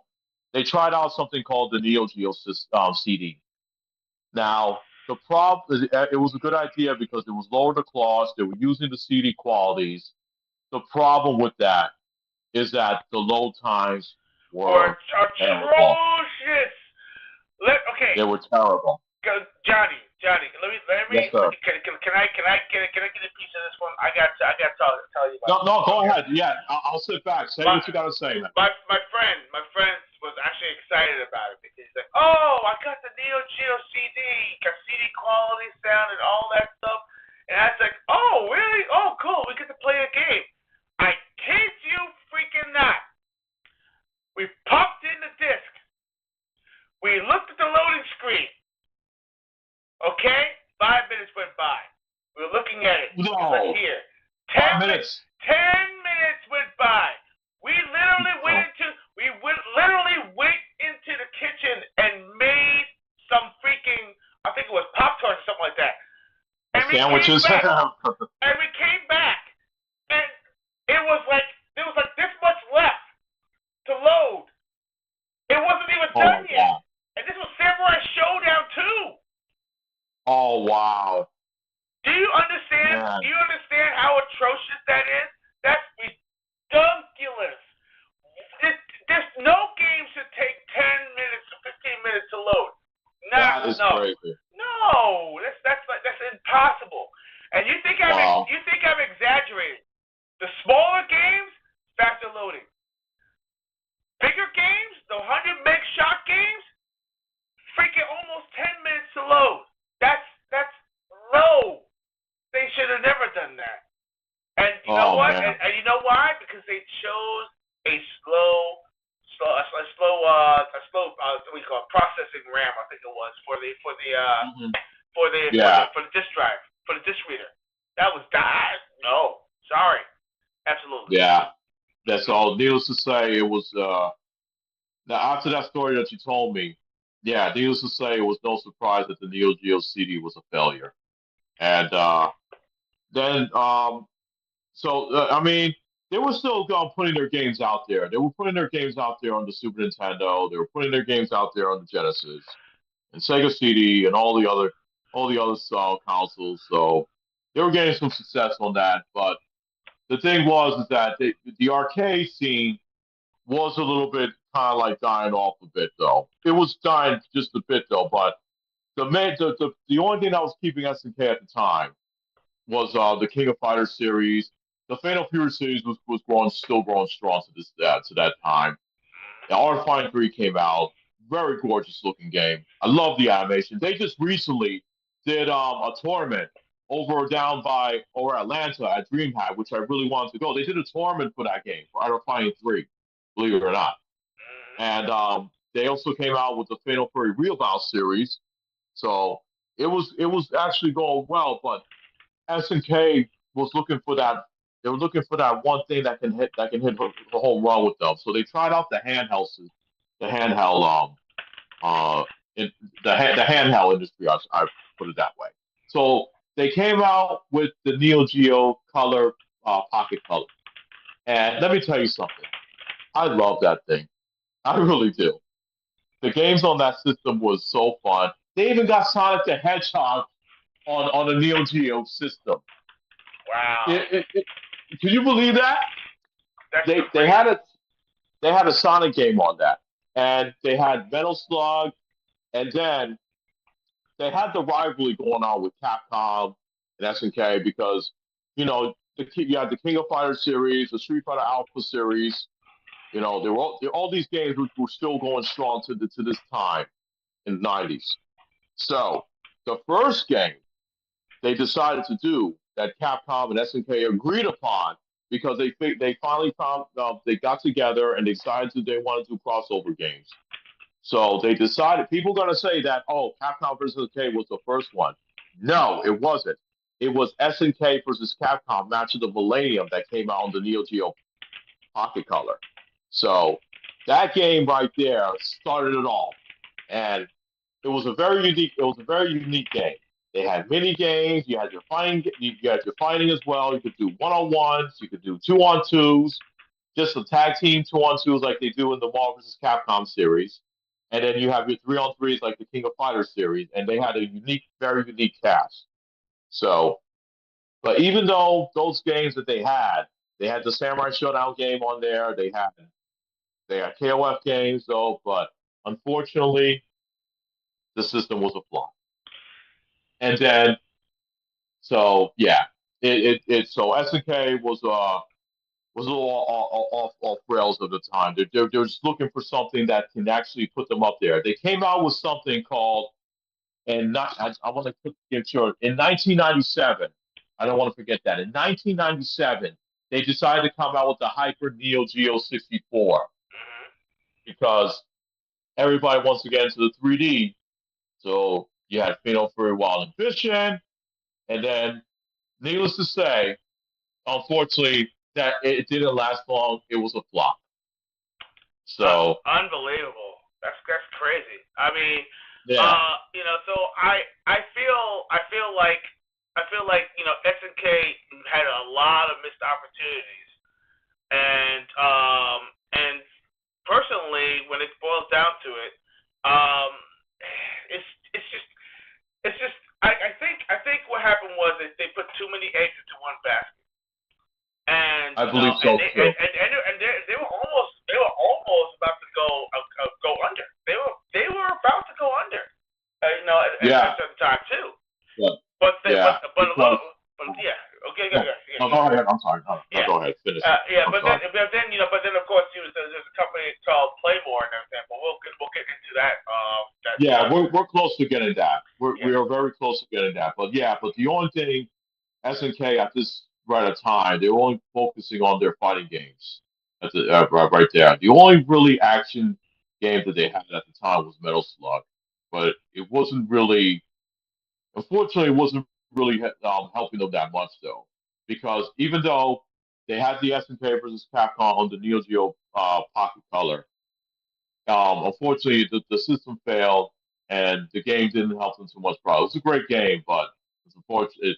It is what it is that happened. So during that time, they started coming out with games on the Dreamcast, and they weren't getting enough like backstory. So unfortunately, on October 21st, 2001, SNK closed had to close their doors, and then there was a company called Arasitan in 2000 because they were like a pachinko. I think it was a pachinko company though because they were using the SNK products to do like pachinko machines. So and so what happened was um, Mr. Kawasaki decided to come up with a company called Playmore. So there was a company called a Korean company called Elitas. They were responsible for releasing King of Fire 2001 and 2002 and Metal Slug 4. So they were doing the bidding to anybody who can buy these SNK properties at the time. So Mr. Kawasaki decided to go with the name Playmore, and he was lucky that during that auction bid, he was able to buy back all the SNK properties. Think about that. Think about that to this day. If was not able to get all those SNK properties back, That's crazy, man. That's absolutely nuts. he spent so much money to just get that company back. He couldn't use the word SNK anymore. He had to change the name. He had to call it SNK Playmore because they couldn't use the SNK anymore because that name went bankruptcy and it got shut down. So he had to use the name SNK Playmore, and then later on it changed to SNK Neo Geo. So he was able to to get all those properties back and then start bringing out some new games though. He decided to. We still have our KOF series. We're doing they started doing SNK versus Capcom. Now people are gonna ask me, what happened with Capcom versus SNK? Don't they get any profits of it? Unfortunately, no, because Capcom with Capcom versus SNK 1, Capcom versus SNK Pro, and Capcom versus SNK 2, all the profits went straight to Capcom, not SNK. So I just want to put that out there. So SNK versus Capcom Chaos, whatever they got from there, but unfortunately that game didn't do too well. So, but then they started coming out. You see all these games are coming out in 3D. They started doing King of Fighters Massive Impact. Then they started coming out with the Orochi collection, which I still have. That has KOF 94 to 98. Yep. They started coming out with the Samurai Shodown anthology. They started coming out with the Metal Slug anthology. They came out with the Art of Fighting anthology. Then they came out with the Fatal Fury Battle Archive Volume 1. Then they came out with Volume 2. So what they were doing at the time, they were releasing like a collection of like all their games while they were still doing the King of Fighters series. They're still doing King of Fighters because the last year, because remember, there was a KOF game every year. So the last year they did was King of Fighters 2003. And then from that point on, they decided to release King of Fire. They decided to not do any King of Fighters every year thing. They want to make sure that their KOF game gets enough time to get polished and everything. So that's what they ended up doing. So after 2003, they did King of Fighters Neo Wave, and then they started doing the King of Fighters numerals. They started doing King of Fighters 11, which came out in 2006. Mm-hmm. So they started coming out with that, and then they started coming out with King of Fighters 12 and 13, and then 4, so on. And that's what ended up happening. But again, they were focusing too much on their KOF series and their Metal Slug series. So, and during that point on in time, they also had an arcade called Neo Geo Land, and unfortunately, that place got shut down. I would have loved to visit that place. It would have been awesome. But wasn't that located in? It was located in Japan, wasn't it? It was. Yes, it was located in Japan. In Osaka? Was it Osaka or was it? I believe yes, it was. I believe it was in Osaka. It was in Osaka. That's right. I remember that. Okay, yeah. That Yeah. that would have been awesome. I mean, and as a matter of fact, didn't they actually even show Neo Geo Land in one of their SNK games? I believe it was. Yes, it was KOF 95. KOF RF. That's right. 95. That's right. They actually showed the arcade scene right there, and it said Neo Geo Land, which is pretty wild. I was like, oh snap, that's freaking wild. Oh yeah, yeah. Freaking amazing. So but during that time, like in the early 2000s, because everybody was saying, what's going to happen with SNK though? So, but SNK is still growing. It's still going strong though, especially because I mean everybody's saying they were focusing, people saying that, is SNK just going to focus on King of Fighters and Metal Slug and that's it? But then they surprised us when they finally brought back Samurai Shodown, which wasn't until like 2019. So, and then since then, they started bringing out some more of the KOF series, and then they finally decided to bring back Fatal Fury. But this is like more and more, so I don't know if we're getting a little ahead of ourselves. No, go ahead. No, go for it, indeed. Yeah, but during that time, they were coming out with games for PlayStation 2 at the time. They were coming out with games on Xbox. So don't forget, because they were actually they took advantage of Xbox's online capabilities. So you was able to play games like King of Fighters Neo Wave. You was able to play Samurai Shodown 5 on the Xbox Live. You were able to play SNK vs. Capcom Live, and you was able to play KOF 2002 and 2003. So they took advantage of that, which I think that was amazing. And Maximum Impact. Maximum Impact on the Xbox had online play. The PS2 version didn't. Oh, listen, the online was a game changer when it comes to SNK. It was. Games. It was indeed. So. Yeah, I didn't want to miss that though, because I just want to tell people how unique it was when SNK saw an opportunity. When they see something that's there, they take full advantage of it. So, I just want to let people know about that. And then they were coming out with games on PSP. They came out with Metal Slug XX, which I think was a great game. They put the Yukari Warriors in there, and Leona was a DLC on the PSP version. Oh, if you remember that? Oh yeah, absolutely. And yeah.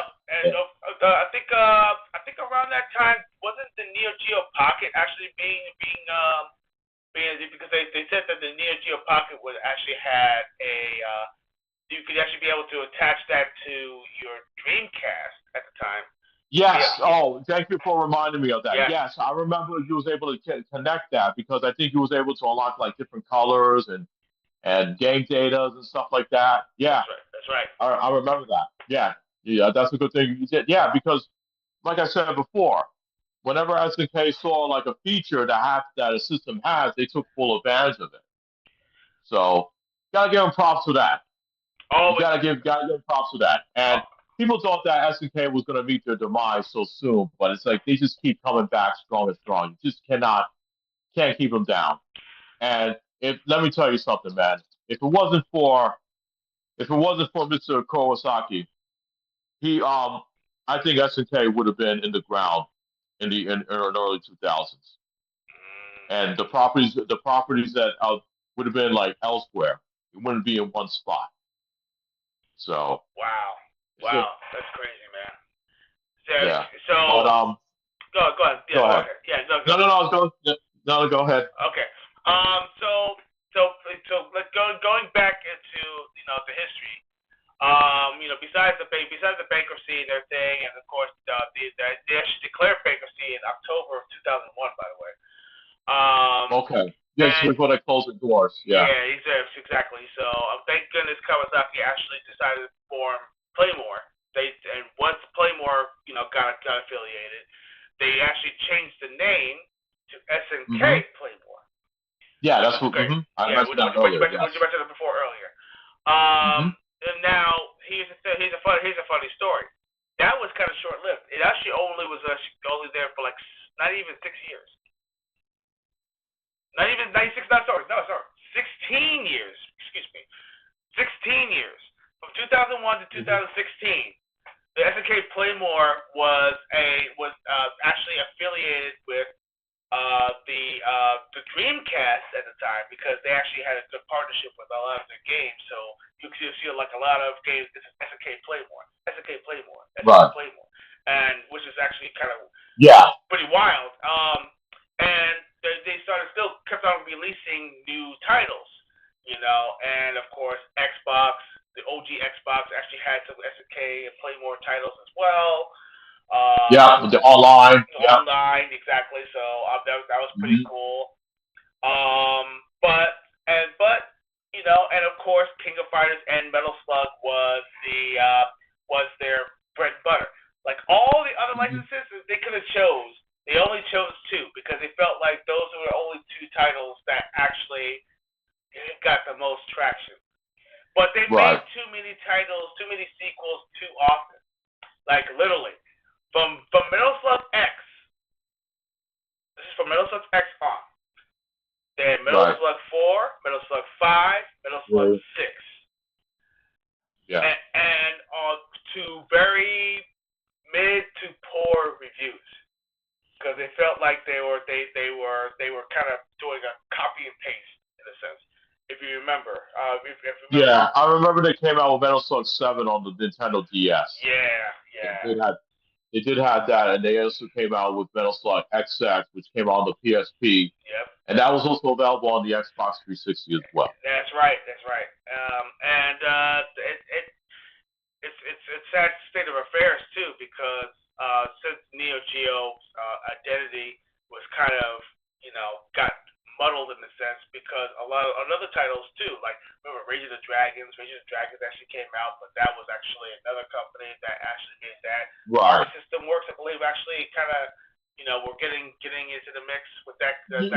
Arc Systems was trying to. Arc System right now, as we speak, holds the Double Dragon rights.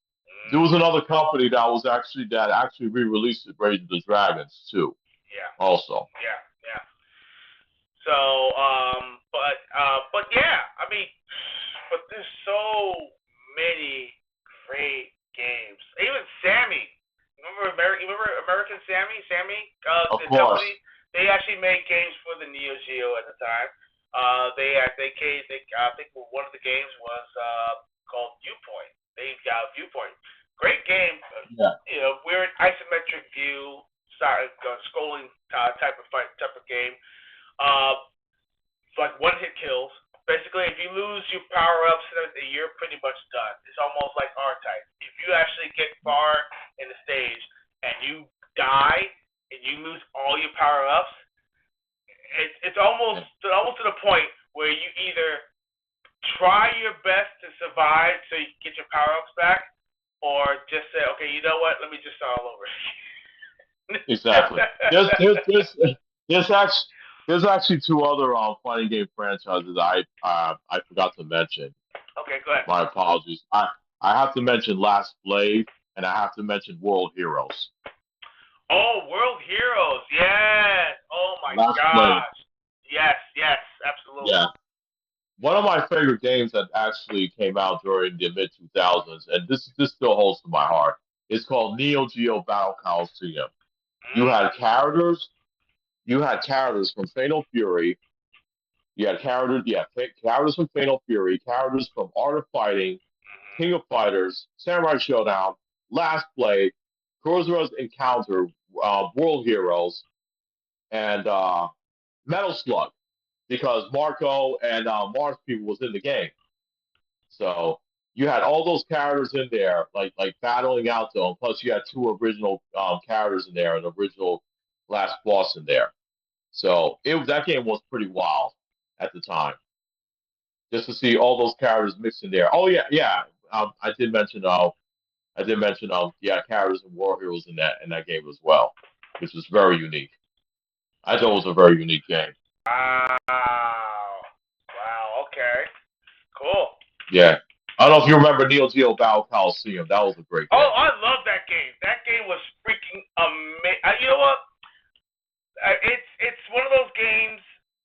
the Battle Coliseum was different because it was almost they were trying to go the same route as like a Capcom versus SNK kind of thing, but not quite because it has different characters from different type of games. For instance, you had the alien from Metal Slug in there. Metal Slug, Mars people, and you had Marco from Metal Slug in there, which was unique. I thought that was very cool. Indeed. Whoever told you see Marco from Metal Slug in a fighting game.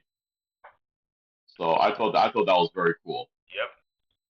And what else? There's did you? Well, I did mention about Last Blade. Last Blade, cool. yeah, Last Blade 2. Don't forget about Last Blade 2. Last Blade 2. I played that game a lot on the Dreamcast. When the Dreamcast was on there, when the Dreamcast was in its dying years, I remember we had two great games from SNK. We had Fatal Fury. They called it Fatal Fury Mark of the Wolves, which is Gairu, and we had Last Blade 2, which was very unique though, because I remember SNK. They were during the Dreamcast's dying years. SNK was still bringing out their games. I remember they brought out King of Fighters 2000. They brought 2001 and they brought 2002 on the Dreamcast. I remember I imported those games as well at the time. So I thought that was very cool though. That that way we could be able to play these games. Yeah, exactly. So I mean, you got all these amazing games. The Neo Geo era has really was driving SNK pretty much throughout the rest of their time till now. So we could actually get into the nitty gritty of what SNK was then, now where SNK is now, because there are a lot of different genres they're actually building in all different types of games. For instance, Metal Slug as a RTS type of game, or tactics. They had a Metal Slug tactics game. Recently. Tactics game, and then you had another one. There was a shooting game. There was a shooting game using using King of Fighters type of games. I remember. It was called Sky. Yes. Sky something. I forgot what it was called. I'll look it up for you. I know. I have that game still. Let me look. I'll look that up for you. There was also there was a Samurai Shodown a RPG game. It was called Sky Stage. KOF Sky Stage. Yes, King of Fighters Sky Stage. That game was hard, bro. It was hard. That game was hard. Yes. That game. Mm-hmm. It was definitely a hard game, but Sky Stage was a very unique game. I thought it was very cool, and there was a Samurai Shodown RPG game, but I'm really hoping that one day SNK will be able to translate that to English so people can try it out. Because I could definitely see Samurai Shodown in an RPG game, and I know there's people out there who would love to play something like that. Absolutely. And let me see.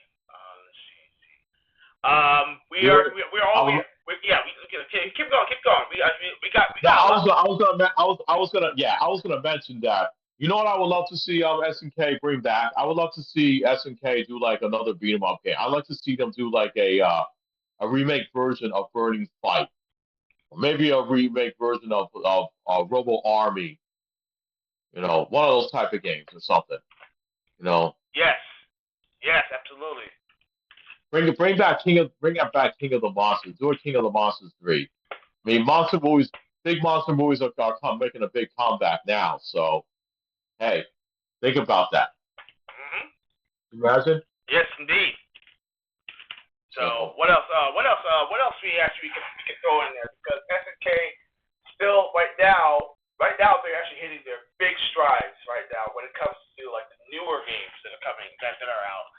So let's go into the King of when King of Fighters started to get into their stride with their improvement in graphics. Remember, their big style of graphics started changing a little bit, and they were starting to kind of dabble into more not realistic, but bigger characters, bigger sprites, Right. more action. You know what? Here's one thing I like. I still think to this day the best KOF graphics has to be the one from KOF 13. I love the hand drawn Thank you. character Yes. graphics. Oh yes, absolutely. I wish they could bring that back, but I know it's gonna cost so much money, and it's gonna take time for people to be able to hand draw those characters because those things take time to be able to hand draw those smoothly. But I see games like Guilty Gear has all this beautiful artist anime style. Like I was hoping I would like to see KOF back in that style one more time, just for once. I just would love to see that again. Indeed. So it seems like Mars is checking something out though. But yeah, I mean, KOF 13 to me, I love the music in the game. I love the art style. I thought it was great.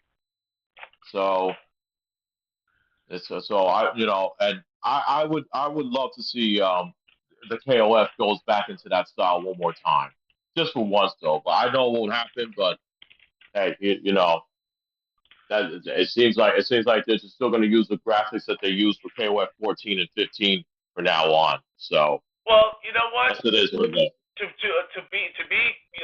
honest with you, I mean, I think 3D seems easier to It is. Push out more games because Right. with doing hand drawn sprites takes a long time. It does. It really does. Getting all the animations right and everything. You have to get every single frame and all that stuff. It's not like 3D where you can actually just all you gotta do is move a couple of blocks here and there to use joints, and you actually have a model that you can just have the character. You have the character do the moves and stuff, and then all you gotta do is just throw on the extra coloring and the hair and the clothing Yep. and all that stuff in there too. So it does take time for that, for sure. Though. It takes time, but SNK is good with that though. They are. Yeah.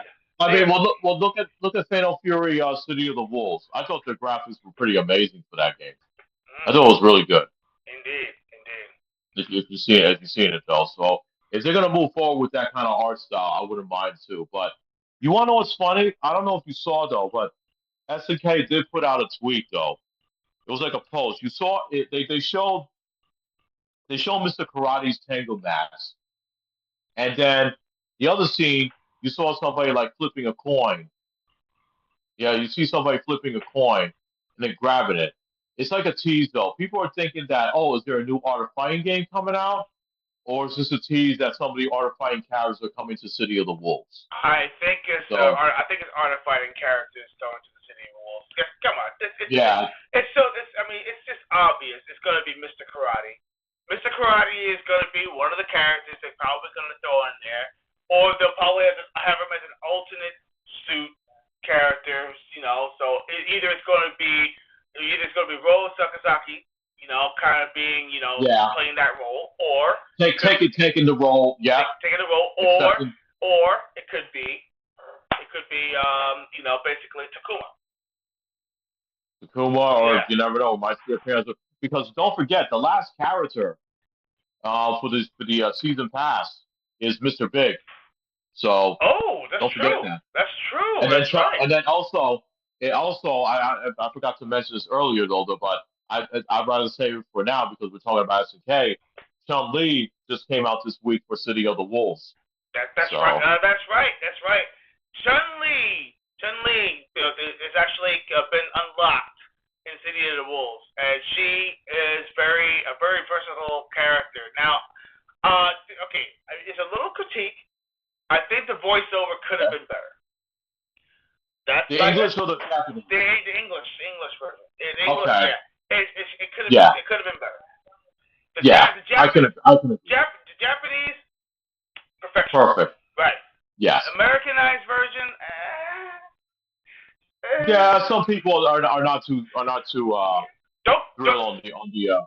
But I don't want to take anything away from them. Some of these guys can makes good voiceover, but some of them is like, eh, Yeah, yeah. because you know what it is. What? The thing is that you used to playing these KOF games, and you always hear the Japanese voices, Yeah. because I'll tell you something right now. Anytime when I play an SNK fighting game, I always put Japanese voices, because that's what I'm used to throughout the years. Throughout the years of all these games I've been playing, all these fighting games I've been playing throughout the years, I always hear Japanese voices. It's just like, I don't know, when I hear the English. No, I'm not disrespecting the English voice artists. They're very good voice artists, but it's just like, to me, when I play these games, I'm used to hearing the Japanese voices, and it feels like right at home, the nostalgia. You know what I'm saying? Yeah, absolutely.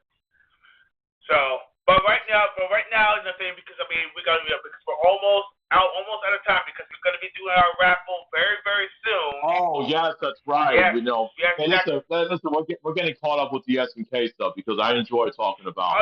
Of course. I enjoy talking about these games. So, and plus, to be 100% honest, the SNK has they actually did dodge a bullet and everything. They would have never existed if Mr. Kawasaki-san did not step in and actually say, okay, you know what, we're gonna do new label, we're gonna reboot SNK. I'm getting back my properties. Get our properties. And we're gonna do it right this time. Yes, and you know what? I'm glad they did, because now SNK is coming back stronger than ever. And the King of Fighters, City of the Wolves, is a fantastic game, and we're looking forward to it. And I'm hoping against hope that they will actually do it Capcom versus SNK 3, because come on, they're teasing it. Dude, let me tell you something. If you play Ken Masters in City of the Wolves, and if you see his ending, it looks like they're really teasing a Fatal Fury Cross Street Fighter. Teasing, man. They're teasing it. I'm telling you, I think it's gonna happen. I mean, look what's happening. I mean, you see Ken, you see Chun-Li and City of the Wolves, you see Terry and Mai in Street Fighter 6. I'm telling you, I think Capcom and SNK are working something backstage that we don't know about. So I think we're gonna see. I think this crossover that we're gonna see next. So I know there's gonna be a crossover. So whether it's Capcom versus SNK 3, or it's a Fatal Fury Cross Street Fighter. I mean, I'll be happy with either one. Yeah, well, it's gonna happen. It's gonna happen eventually. But it was an amazing conversation, and you know what? Tell us what you think, guys, the players out there. What's your first SNK game? What do you enjoy? Do you want to see more? Are you into the fighting games? What's your favorite series? What's your favorite SNK games of all time? What's your favorite series? What is there a specific game of from SNK you would like to see make a return and make a comeback? Good one. Yeah, that's what I want to hear. I want to see somebody in the chat just put it out there, because I don't care if it's an old game that only have one game, something like Burning Fight, which I mentioned. If they're gonna do a new beat 'em up game, I said it before. If they want to do a new Burning Fight game, or like a remake or something, or a reboot, I'm all up for it. I want to see more beat 'em ups. Absolutely. So it is about that time, ladies and gentlemen, for the second chance drawing for the Ninja Gaiden 4 Deluxe Edition. And of course, and I've been seeing a lot of the chats and stuff like that, because they were saying their name wasn't included. I went back into the Discord. I made sure that you actually went in there and you contacted me, and I made the adjustments, and you are in there. And if I missed your name, and I'm pretty sure I didn't, I made sure that wherever you were, if you actually did twice, and I checked it twice, just like Santa Claus, and make sure that you actually did one of each one. And if you did it in certain areas, and I saw your name one or twice, and you told me that your name is that, I actually made the adjustments. So if you are here right now, and you're watching, you're going to be watching this wheel right now. So I'm going to show you the wheel of fortune right now. It's popping up. Boom! Look at it. Look at that. Look at all those beautiful names out there. Look at those beautiful players. And only one of you guys will earn the opportunity to get this copy, whether physical or digital, for the platform of your choice. We're available. And then we will let you know, and you'll actually contact us as soon as we're done. And I'll tell you what to do after we pick the winner. So here we go. Let's do it. All right, boom. Here it goes. Here it goes. Here it goes. Here it goes. Here it goes. And the winner is. We got Crimson Flame. Crimson Flame. Crimson Flame is actually the winner. Congratulations, nice. Crimson Flame. Congratulations. You actually win yourself a copy of Ninja Gaiden 4 Deluxe Edition, whether physical or digital. Please contact us in our DMs. Tell me exactly how you want it done, how you want it. Do you want it digital? Do you want it physical? And within 2 weeks, you will actually get your copy delivered to you. Congratulations, and thank you all who actually participated. And we have a lot more raffles to go because remember, this month just begun. So you have another one coming up and everything, and we will let you know what the new giveaways are going to be. Hell, they might even be 2 this month. Oh, nice. Ooh. That sounds nice. Yeah. So you know what? You never know. As long as you keep on following us, we will actually put you on that wheel, and we will make sure that you get the goods. So thank you all for joining us tonight for this wonderful episode of Gaming Treble. It has been fantastic. Thank you for all the viewers that are actually following us. Thank you for checking with us out. Thank you to our sponsor, Dubby, for being with us and I think giving us an opportunity. You guys still have an opportunity to actually go to their site, Dubby.gg, and use our code Treble, TR3BLE, get you 10% off. And if you actually do that, you actually will help us to help you. So, any last words, Johnny, before we get going? No, this has been a great episode. I mean, we get to talk about SNK. We talk about their beginnings, their success, the struggles, and their downfall, but then their resurrection. And it was great to see that this company did not stay down for the count. They got right back up, and they're delivering us all these wonderful games to this day. And I appreciate them, and I appreciate the SNK esports community. Showing me love for the cosplays I do, and I cannot wait to see the future for SNK that's going to be in store for the next couple of years. So let's hope they keep staying strong, and I think I know they will at this time. I mean, for goodness sakes, who would have thought we would see a Fatal Fury City of the Wolves trademark on a WWE WrestleMania ring? Yes, indeed. Yeah. So nice to see that they're huge right now. And you know what? I feel like SNK still has hitting the big stride, so I can't wait for them to actually show some love and bring more franchises back because I would love for them to revise a lot of great games. I mean, King of Fighters. King of Monsters. I'm sorry, King of Monsters. He was going to revise King of Monsters. Bring King of Monsters. We talked about that. I was hoping that, like I said before, that big monster movies are getting big right now. People love their Godzilla, their King Kong, their Kaiju movies. This is a good time to bring out King of the Monsters 3. Yes. Why not? Yes, absolutely. So yeah, it'll be interesting what other franchise they revise though. So we'll see what the future holds because like they said before, the future is now. The future and I believe that is true. Now, indeed. So once again, I am Torrance Hudson and my man Johnny Elise. Thank you for joining us. Next on Sunday, you will actually see Tony San Miguel and his awesome self come back. We'll be the trio once again. And we got some more topics that are going to be pretty awesome to actually go through. So stay tuned to us, to the #1 podcast on the YouTube and the internet. Gaming Treble. podcast. Yes, that's right. That's right. We are the gaming podcast, video gaming podcast on the internet. Join us. We're getting bigger. We're getting better. So keep it gaming, keep it awesome, and keep on turning up the treble. We'll see you next time on the next episode of Gaming Treble. Take care, players.